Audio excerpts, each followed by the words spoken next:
최근 언론 보도로 우리 국민들이 응급실 뺑뺑이를 겪고 있는 사례들입니다. 이 중에는 2살 어린아이가 열성경련이 생겼는데 11곳의 응급실에서 1시간 동안 진료 거부를 당하다가 결국 여전히 혼수 상태에 빠져 있는 사례와 같은 안타까운 사례들이 있습니다. 이런 언론 보도와 현장 의료진들의 증언을 바탕으로 최근 더불어민주당 이재명 대표가 응급실 뺑뺑이 때문에 사망한 분들이 작년보다 늘었다고 합니다 라고 말씀하셨는데, 이 발언을 대통령실이 나서서 근거 없는 주장이다 라고 반박했습니다. 총리께서는 의정 갈등으로 응급실 뺑뺑이 문제가 더 심각해졌다는 주장이 가짜 뉴스라고 생각하십니까? 저는 더 심해질 가능성이 있다고 봅니다. 왜냐하면 12,000명 가까운 인력들이 빠졌거든요. 그러니까 그거는 의원님께서도 여러 번 의료계획에 대한 최고 전문가로서 여러 의견들을 그동안에 쭉 말씀해 주신 것을 제가 잘 마음에 새기고 있습니다. 분명히 똑같다면 그건 거짓말입니다. 그러나 그 효과를 최소한으로 나쁜 효과를 줄이고 그런 거를 거치면서 모두 다 협력해서 제대로 된 의료개혁을 함으로써 국민께 보답해야 된다, 이렇게 생각합니다. 네, 응급실 뺑뺑이가 늘었다라는 답변으로 이해하겠습니다. 다음 슬라이드 보여주시죠. 보시는 그림은 권역응급센터, 대학병원급 기관, 그리고 지역응급센터, 큰 종합병원급 기관에서 심정지, 급성심근경색, 뇌졸중 같은 중증 환자들이 다른 병원으로 몇 %나 전원되는지를 보여드리는 그림입니다. 하늘색 막대는 작년 2월부터 7월까지고요. 노란색 막대는 올해 2월부터 7월까지입니다. 보시는 것처럼 대학병원급인 권역응급센터에서 심정지, 급성심근경색, 뇌졸중 같은 중증 응급 환자의 전원이 늘어나고 있습니다. 다시 말씀드리면 중증 응급 환자의 뺑뺑이가 늘어나고 있는 거죠. 예, 다음 슬라이드 보여주시겠습니까? 그렇게 되니 그 다음은 중증 응급 환자의 사망률입니다. 권역센터에서는 사망률이 줄었지만 지역센터에서는 오히려 사망률이 늘었습니다. 이거는 권역센터가 의사가 부족해서 중증 응급 환자를 받지 못하고 다른 병원으로 보내니까 골든타임을 놓치는 환자들이 늘어나고 그 환자들이 지역센터에서 더 많이 사망하는 것으로 추정됩니다. 결국 응급실 뺑뺑이만 늘어난 게 아니고 응급실 뺑뺑이로 인한 중증 응급 환자의 사망도 늘었습니다. 그러면 앞서 이재명 대표가 말씀하신 응급실 뺑뺑이로 응급 환자의 사망이 더 늘었다고 한다라고 하는 말이 여전히 가짜 뉴스라고 생각하십니까? 저는 그런 거에 대한 아주 통계를 우리 최고의 이 분야의 전문가인 우리 의원님께서 면밀하게 살피셨을 것이기 때문에 저는 지금 그 숫자를 달리 말씀드릴 숫자는 가지고 있지 않습니다. 다만 우리가 2004년, 2007년 이럴 때도 보면 많은 언론들이 보도를 한 것은 응급의료기관의 51% 의사가 부족하다. 응급실을 지킬 의사가 없다. 그거는 2008년 2월 15일 경향신문에 난 겁니다만, 또 한국경제 같은 데서는 응급의료기관 60%가 미흡하다. 끊임없이 이 미흡하다는 문제가 제기가 돼 있었기 때문에 이 문제가 더 이상 우리나라에 지속 가능한 최고 수준의 의료를 유지할 수 없다. 이렇게 우리 의원님께서도 여러 번 지적을 해주셨고 해서 이 개혁의 안을 고통스럽지만 해야 된다라는 그런 안을 만들었고, 또 상당 부분이 우리 의원님께서 지적하신 사항들을 저희가 많이 수용을 했다. 저희는 그렇게 생각하고 믿고 있습니다. 제가 검토를 해본 바에 의하면요. 그러나 물론 그런 과정에 전공이 거의 12,000명 거의 다가 나가버리신 상황이어서 결국 전문의와 PA 간호사들, 돌아오신 전공의들, 이분들이 정말 정말 헌신적으로 해주시고 계시다고 생각합니다. 네. 그러한 상황을 빨리 좀 네. 종결시켜야 된다 이렇게 네. 생각합니다. 이처럼 지금 응급의료 대란으로 응급 환자들이 제대로 치료를 못 받고 있습니다. 오늘 대국민 담화를 하셨는데 추석 응급의료 대책으로 어떤 것들을 정부가 내놓으셨습니까?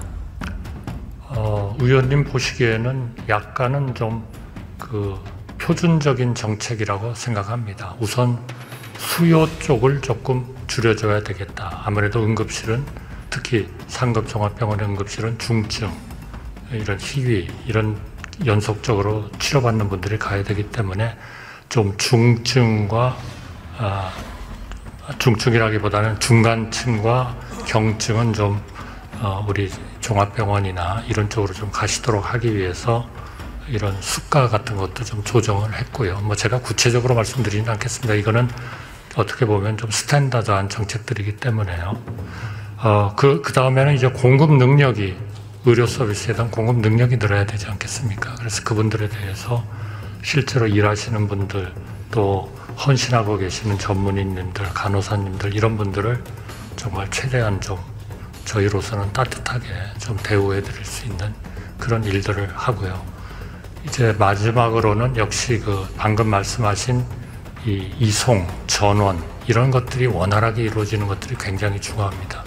그런 게 비하면 우리의 지금까지의 그런 이송의 원칙, 규칙 이런 것들이 너무 좀 이 경직적으로 이렇게 짜여져 있는 분도 많아서 이번 그 위기 기간 중에는 조금은 좀 유연성을 발휘하면서 네. 우리 환자의 생명에 지장이 없도록 하는 그런 정책들을 네. 준비했습니다.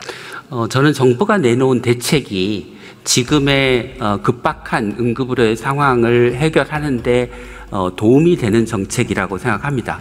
그런데 다른 한편으로는 땜질식 정책이라는 인상을 지울 수가 없습니다. 예를 들면 추석 기간에만 응급실 전문의의 진찰료를 3.5배 인상한달지, 그러면 추석 이후에는 어떻게 하겠습니까?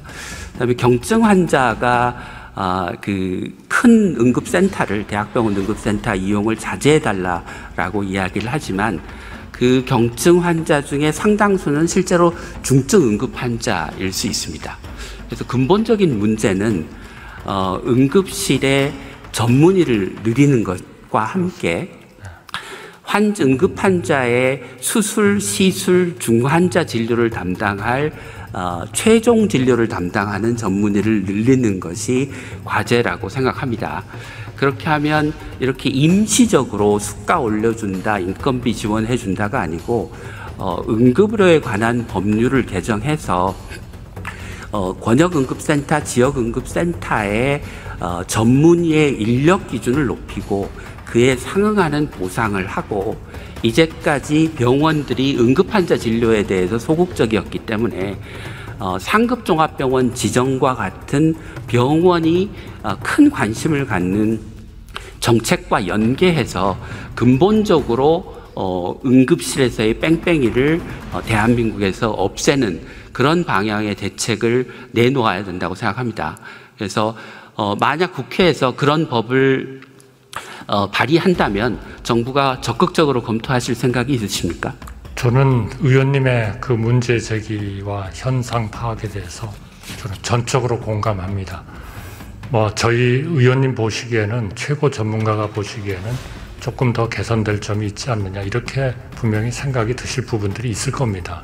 그러나 지난 8월 3일 날 1차로 저희가 의료 개혁안을 낸 것은 이 모든 문제, 응급실에서 일어나는 문제, 또 배후 치료 이런 능력이 좀 부족한 문제, 또 필수, 또 지역의료 이런 데가 아직도 좀 이런 그 스트레스를 받고 있는 문제, 이런 것들을 근본적으로 해결하는 거는 결국 지금 저희가 얘기하는 한 6개 정도의 키 개혁 과제들이 잘 투자가 되고 성공을 하면, 네, 무슨 말씀인지 그게 근본적으로 해결이 될 것이다. 네. 그러나 그 기간 동안은 저희가 필요한 약간의 좀 임시적인 조치도 같이 할 수밖에 없다. 네. 말씀을 드리겠습니다.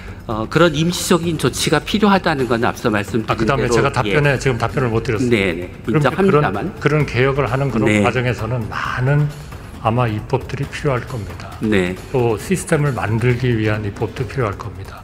아마 그런 부분에서 의원님께서 좀 좋은 입법도 내주시고 하면은 적극적으로 저희가 원천적으로 이 모든 문제를 해결하기 위한 방향으로 정책을 추진하겠습니다. 저는 지금 당장 그 법이 필요하다고 생각합니다. 그러니까 장기적으로 이 문제를 내버려 두면 올해 말에 또는 내년 초까지 대한민국의 의료 체계가 응급의료 체계가 버틸 수 있을지 잘 모르겠습니다. 다음 슬라이드 보여주십시오. 이번에는 그 응급의료 말고 비상진료 체계 얘기를 해보겠습니다. 정부는 비상진료 체계가 잘 작동하고 있다고 얘기하시는데요. 거꾸로 중증 환자들은 지금 제대로 진료를 못 받고 있다고 얘기를 합니다. 왼쪽에 보시는 복지부 자료에 따르면 상급 종합병원의 수술이 31%가 줄었습니다. 정부가 뭐라고 얘기하냐면 상급 종합병원은 경증 환자, 중증증 환자를 진료를 줄이고 중증 환자 진료에 집중하고 있다 이렇게 얘기를 하고 있는데 오른쪽에 보시는 소위 우리나라의 빅5 병원의 암 수술이 하늘색은 작년, 노란색은 올해 얼마나 줄었는지를 보면 30%가 줄었습니다. 그 얘기는 무슨 얘기냐면 중증 환자 진료, 경증 환자 진료가 같은 비율로 줄었다는 것을 의미하고 정부가 이야기하는 비상진료 체계가 잘 작동하고 있다. 상급종합병원이 중증 환자 위주로 진료가 전환되고 있다라고 하는 말이 사실이 아니라고 하는 것을 보여주는 통계입니다. 여전히 총리님께서는 현재 비상진료 체계가 잘 작동하고 있고 중증 환자 진료에도 별 문제가 없다고 생각하십니까? 비상진료 체계는 그야말로 비상진료 체계입니다. 그게 단기적이든 중장기적이든 그런 상황보다도 더 잘할 수 있다면 지금의 비상진료 체계를 다 바꿔버렸겠죠. 그쪽으로. 그건 현실적으로 아니지 않습니까?